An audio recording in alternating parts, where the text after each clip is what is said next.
គ្នាបាទថ្ងៃនេះគឺលោកគ្រូសូមចេញវីដេអូថ្មីមួយទៀតគឺពីការសន្ទនាប្រចាំថ្ងៃបាទអញ្ចឹងចំណងជើងពីការសន្ទនាប្រចាំថ្ងៃនៅពេលនេះយើងមាន3ប្រធានបទបាទទី1គឺ at school talking about hobbies ហើយនឹង at the restaurant បាទអញ្ចឹងមកកាត់ពេលសូមបងប្អូនទាំងគ្នាតាមដានវគ្គសន្ទនានេះទាំងអស់គ្នាដូចតទៅ at school នៅសាលាពេលនេះយើងមានសន្ទនាពីរនាក់យើងមានសុខាហើយនិងតារាអញ្ចឹង Hi Dara did you finish the science homework សួស្តីតារាតើអ្នកបានបញ្ចប់កិច្ចការវិទ្យាសាស្ត្រហើយឬនៅ Dara yes I finished it last night បាទខ្ញុំបានបញ្ចប់វាកាលពីយប់មិញសុខា Was it difficult តើវាពិបាកទេ Dara a little but the experiment was interesting បន្តិចបន្តួច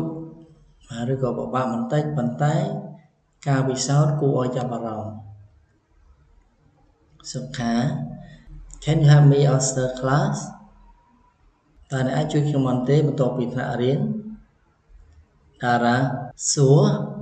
let's study together in the library ប្រកបណាស់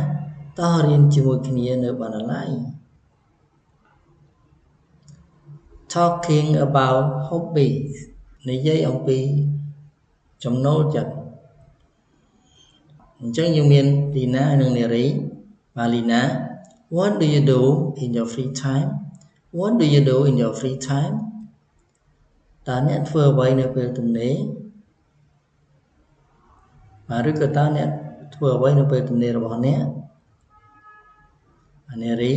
I like playing football and listening to music ខ្ញុំចូលចិត្តលេងបាល់ទាត់និងស្ដាប់តន្ត្រី Lina That sounds fun Who is your favorite football player ស្ដាប់ទៅដូចជាសប្បាយតើអ្នកណាជាកីឡាករបាល់ទាត់ដែលអ្នកចូលចិត្ត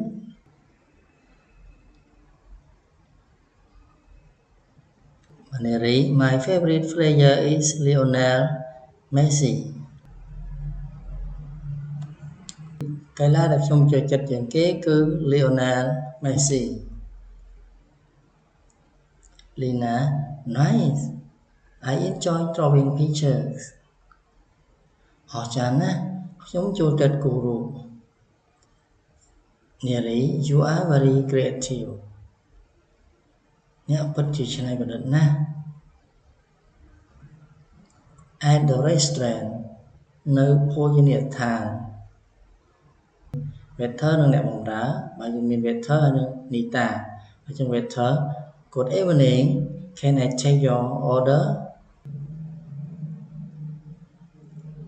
រាត្រីសួស្តីតើអ្នកចង់ទិញអីនីតា Yes I would like fried rice and orange juice បាទខ្ញុំចង់បានបាយឆានិងទឹកក្រូច Waiter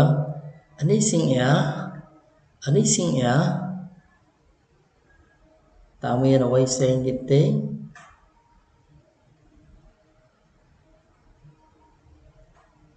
នីតា